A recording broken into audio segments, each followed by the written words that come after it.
F-35 விமானத்தை வீழ்த்தவே முடியாது அப்படின்னு சொல்லி தான் எல்லாருமே நினச்சிட்டு இருந்தாங்க.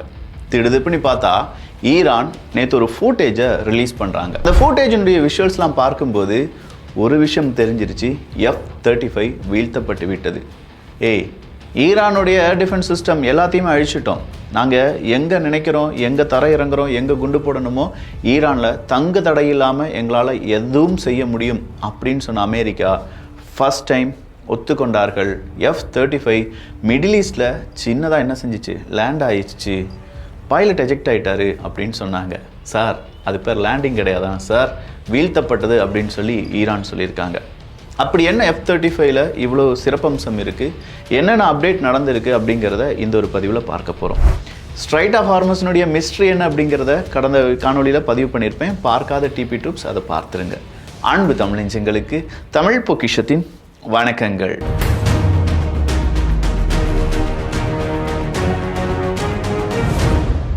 எந்த ஒரு நாடு பவராக இருக்கோ அந்த நாட்டுக்கு கண்டிப்பாக ரெஸ்பெக்ட் அப்படிங்கிறது கிடைக்கிது. பல நாடுகளும் அவங்கக்கிட்ட இருக்கக்கூடிய ரிசோர்ஸை வச்சு அவங்களுடைய புதிய டெக்னாலஜி ரிசர்ச் அண்ட் டெவலப்மெண்ட் செஞ்சு அதை அடாப்ட் பண்ணுறாங்களோ அவங்க பவர்ஃபுல் நாடாக மாறுறாங்க.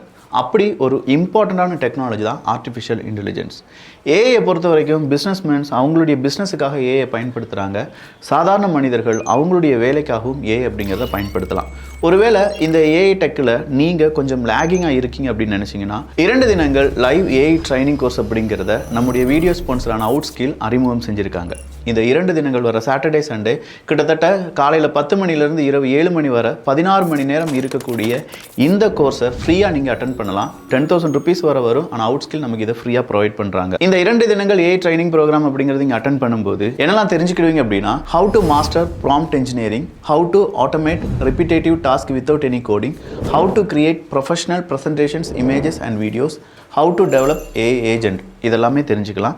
40க்கும் அதிகமான நாடுகள்லேருந்து கிட்டத்தட்ட 10 மில்லியனுக்கும் அதிகமான நபர்கள் இந்த ட்ரைனிங் அட்டன் பண்ணியிருக்காங்க. நீங்கள் எந்த ஃபீல்டாக இருந்தாலும் சரி இது கம்ப்ளீட்டாக ஃப்ரீ தான். அதுவும் உங்களுக்கு தேவையான சில விஷயங்கள் ஏஐ டூல்ஸை பற்றிலாம் தெரிஞ்சுக்கலாம். ஸோ உங்களுடைய கரியரை ஃபியூச்சர் ப்ரூஃபாக கொண்டு வருவதற்கும் ஏஐ பற்றியான நல்ல அண்டர்ஸ்டாண்டிங்க்கும் கீழே இருக்கக்கூடிய லிங்க் வழியாக ரெஜிஸ்டர் பண்ணி இந்த 2 தினங்கள் ஏஐ லைவ் ட்ரைனிங் ப்ரோக்ராமை அட்டன் பண்ணி பாருங்கள். வேணுங்கிறவங்களுக்கு இந்த வீடியோ நீங்கள் ஷேர் பண்ணலாம். ஃபஸ்ட்டாக நம்ம பார்க்க வேண்டியது ஈரானுக்கு ஏற்பட்டிருக்கக்கூடிய ஒரு இழப்பு தான்.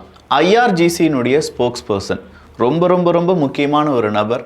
அவர் தான் நீங்கள் என்னென்ன எனக்கு சர்ப்ரைஸ் கொடுக்கறது, நான் உங்களுக்கு சர்ப்ரைஸ் கொடுப்பேன், ஈரான் நிறைய சர்ப்ரைஸ் மிசைல் உங்களுக்காக வச்சிருக்கு அப்படின்னு சொன்னார். கொஞ்சம் நேரத்திலே, அவர் சொன்ன கொஞ்சம் நேரத்திலேயே அவரை என்ன செஞ்சுருக்காங்க, இஸ்ரேல் கொண்டிருக்காங்க. அவர் பெயர் அலி முகமது நைனி அவர்கள் தான். ஸோ இந்த அலி முகமது நைனி அவர்கள் ரொம்ப முக்கியமான நபராக ஈரானுடைய IRGCயில் கருதப்பட்டார். பட் இஸ்ரேல் அவர் எப்படி சொல்கிறாங்கன்னா, served in several propaganda roles அப்படின்னு சொல்கிறாங்க. ஏகப்பட்ட ப்ரொபகண்டா ரோல்ஸில் அவர் தான் வேலை பார்த்தாரு. அது மட்டும் இல்லாமல் இஸ்ரேலுக்கு எதிரான பல முக்கியமான திட்டங்களில் மக்களுக்கு கொண்டு சேர்க்கக்கூடிய அந்த திட்டங்கள்லாம் இருக்கும்ல, அதை மக்களிடம் கொண்டு சேர்த்த ஒரு ரோல் அப்படிங்கிறத இந்த நைனி அவர்கள் தான் செஞ்சார். அப்படிப்பட்ட நபரை நாங்கள் கொன்று விட்டோம். எங்களுக்கே சர்ப்ரைஸ் இருக்குன்னு சொன்ன நைனி இன்னைக்கு உயிருடன் இல்லை, நாங்கள் இதை வெற்றியாக கொண்டாடுகிறோம் அப்படின்னு சொல்லி இஸ்ரேலினுடைய IDF ஒரு ஸ்டேட்மெண்ட்டை வெளியில் விட்டுருக்காங்க. ஸோ இஸ்ரேலினுடைய IDF நைனி அவர்களை கொன்றது ஈரானுடைய IRGCக்கு மிகப்பெரிய ஒரு பின்னடைவாக பார்க்கப்படுகிறது. இதே நைனி அவர்கள் தான் இஸ்ரேலினுடைய ஊடகங்கள் இனி ஈரானால் எந்த மிசைலும் செய்ய முடியாது, அமெரிக்க ஊடகங்களும் இதை சொன்னாங்க, மிசைல் செய்யக்கூடிய எல்லா விஷயங்களையும் இழந்து பலவீனமாக இருக்கிறது ஈரான் அப்படின்னு சொல்லி ரொம்ப முக்கியமான விஷயமா அந்த அப்டேட்டை வெளியில் விட்டுருந்தாங்க. அதற்கு மறுப்பு தெரிவித்த ஈரான், அவர் missile industry deserve a perfect score and there is no concern in this regard because even under wartime condition we continue missile production அப்படின்னு சொல்லியிருந்தார். இந்த வார்த்தையை சொன்னவர் தான் நைனி அவர்கள். இந்த வார்த்தையை கோட் பண்ணியே இனி நீங்கள் எப்படி மிசைல் பண்ணுவீங்க அப்படின்னு சொல்லி இஸ்ரேல் கேட்டிருக்காங்க. அடுத்ததாக வந்திருக்கக்கூடிய செய்தி, இது ஈரானுடைய இழப்பு என்றால் ஈரானால் அமெரிக்காவுக்கு கொடுக்கப்பட்ட இழப்பு கிட்டத்தட்ட 93,000 கோடி ரூபாயுடைய F-35 விமானம் தான். F-35 லைட்னிங் 2 அப்படின்னு சொல்லி அழைக்கப்படக்கூடிய அந்த விமானம் அவ்வளவு எளிதாக யாராலையுமே வீழ்த்த முடியாது. யாராலையுமே என்ன, இதுவரையிலும் யாரும் வீழ்த்தியது கிடையாது என்பது குறிப்பிடத்தக்கது. அன்கில்லபிள் அப்படின்னு சொல்லக்கூடிய ஒரு வார்த்தை இந்த F-35க்காக இருந்தது. ஆனால் இப்போ அதனுடைய வரலாறு மாற்றி அமைக்கப்பட்டிருக்கிறது. அன்கில்லபிள் அப்படிங்கிறத மாற்றி கில்லபிள் தான், நாங்கள் அதை அழிச்சிட்டோம் அப்படின்னு சொல்லி ஈரான் அறிவித்திருக்கிறார்கள். அமெரிக்கா தானே சொன்னாங்க ஈரானுடைய ஏர் டிஃபென்ஸ் சிஸ்டத்தை எல்லாத்தையுமே அழிச்சிட்டோம், அமெரிக்காவினுடைய விமானங்கள் எந்த இடத்துல எந்த மூளைக்கு வேணாலும் ஈரானில் பறக்கலாம், ஏர் சுப்பீரியாரிட்டி அப்படிங்கிறது எங்ககிட்ட தான் இருக்குது அப்படிலாம் சொன்னாங்கல்ல. பட் ஈரான் அவங்களுடைய ஏர் டிஃபென்ஸ் சிஸ்டத்தை பாசிவ் இன்ஃப்ராரெட் வழியாக வச்சுருக்காங்க அப்படிங்கிற தகவல் வெளியாகி இருக்கிறது. இந்த பாசிவ் இன்ஃப்ராரெட் ஏர் டிஃபென்ஸ் சிஸ்டத்தை பொறுத்த வரைக்கும் இதை F-35 இருக்கக்கூடிய சென்சார்ஸால் புரிந்து கொள்ள முடியுமா, ரேடாஸால் புரிந்து கொள்ள முடியுமான்னு கேட்டால் இல்லை அப்படின்னு சொல்கிறாங்க. இதை கட்டமைப்பது ரொம்ப கஷ்டம்தான், பட் அது ஈரான் கட்டமைச்சிருக்காங்க அப்படிங்கிற ஒரு தகவலும் வெளியாகி இருக்கிறது. ஸோ இந்த பாசிவ் இன்ஃப்ராரெட் ஏர் டிஃபென்ஸ் சிஸ்டம் என்ன அப்படிங்கிறத பற்றி நம்ம டீட்டெயிலாக ஸ்டடி பண்ணணும். அதுக்கு முன்னாடி F-35 நம்ம எடுத்து பார்த்தோம்னா 100 மில்லியன் USD அப்படின்னு சொல்லும்போது இன்றைக்கி இந்தியாவினுடைய பணத்தின் மதிப்பின் அடிப்படையில் $93 $93.42 எவ்வளோ ஆயிடுச்சுன்னு சொன்னாங்க. ஸோ டோட்டலாக பார்க்க போனால் கிட்டத்தட்ட 93,000 கோடி ரூபாய் அந்த ஒரு ஃபைட்டர் ஜெட், அந்த F-35. நான் சொல்கிறது நேக்கடான ஃபைட்டர் ஜெட் F-35. இதுக்குள்ளே எவ்வளவு மிசைல்ஸ் இருந்துச்சு, அந்த மிசைல்ஸ் அப்படிங்கிறதுக்கான விலை என்ன, அதை எதுவுமே இதில் சேர்க்கலை. ஸோ ஒரு 93,000 கோடி ரூபாயினுடைய ஒரு பெரிய விஷயத்தை தாக்கி அழித்து அதுக்கான வரலாறையே மாற்றி அமைத்திருக்கிறார்கள் ஈரான். இது ஒரு 5th ஜென்ரேஷன் ஸ்டெல்த் ஃபைட்டர் அப்படின்னு சொல்லலாம். ஸ்டெல்த்னாலே தெரிஞ்சிடும், ரேடாரில் சிக்காமல் இருக்கக்கூடிய, கிராஸ் செக்ஷன்லாம் இருக்கக்கூடிய மிக முக்கியமான ஒரு விமானம் தான் இந்த F-35. F-35 பொறுத்த வரைக்கும் அதுக்குள்ள சீட் அப்படிங்கிற ஒரு ஆப்ஷன் இருக்குது. அதாவது suppression of enemy air defence system அப்படின்னு சொல்லுவாங்க.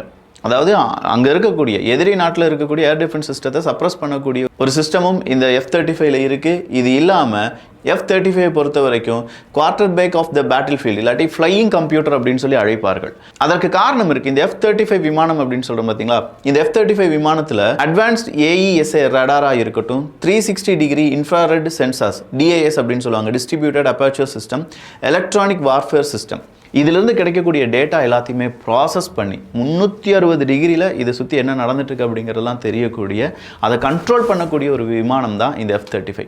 அப்படி இருந்தும் வெறுமனே ஒரு லான்ச்சரை வச்சு இவங்க அடிச்சிருக்காங்க, ஈரான் இந்த F-35 போட்டு தள்ளியிருக்காங்க அப்படிங்கிறத அமெரிக்காவால் கண்டிப்பாக ஜீரணிக்க முடியாது என்பது குறிப்பிடத்தக்கது. ஸோ 360 டிகிரி சிச்சுவேஷன் அவேர்னஸ் இருந்துமே F-35 கோட்டையை விட்டுருச்சு அப்படின்னா இதே மாதிரி அடுத்தடுத்த F-35 வீழ்த்தப்படுமா அப்படிங்கிற ஒரு கேள்வியை இது உருவாக்கி இருக்கிறது. ஆல்ரெடி ஈரான் இதுக்கு முன்னாடி ஒரு தடவை F-35 நாங்கள் அடிச்சிட்டோம் அப்படின்னு சொன்னாங்க. பட் இந்த முறை அதற்கான வீடியோவை அவங்க எவிடன்ஸாக ப்ரூஃபாக சோஷியல் மீடியாவில் விட்டுட்டாங்க. ஒருவேளை இந்த ப்ரூஃபை ஈரான் வெளியிடாமல் இருந்திருந்தார்கள் என்றால் அமெரிக்கா அப்படி எதுவுமே நடக்கலை, F-35 அவங்க அடிக்கவே இல்லை அப்படின்னு சொல்லியிருப்பாங்க. பட் இப்போ ப்ரூஃபும் இருக்குது, அதுக்கான விஷுவல்ஸும் வெளியாகிவிட்டது, அமெரிக்காவால் மறுக்க முடியலை.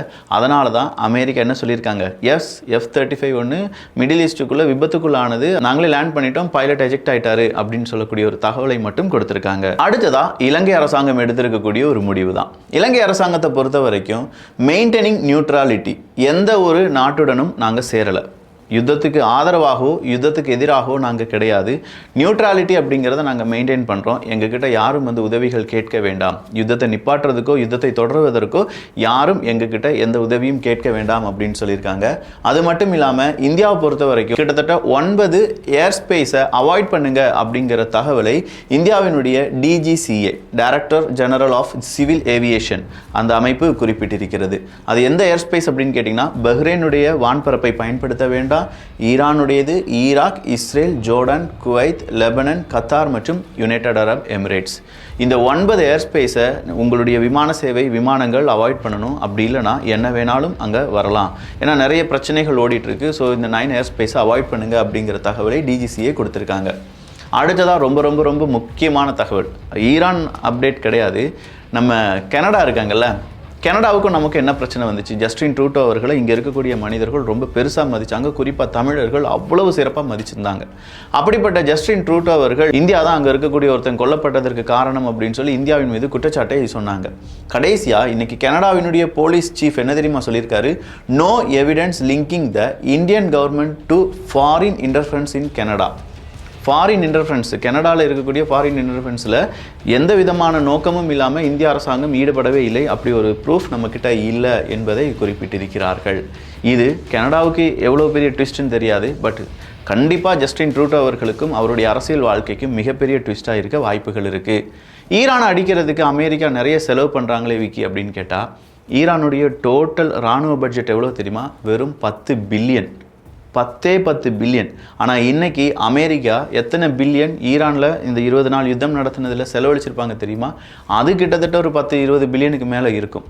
அது இல்லாமல் இப்போ 200 பில்லியன் அமெரிக்க டாலரை கேட்டுட்டு இருக்காங்க.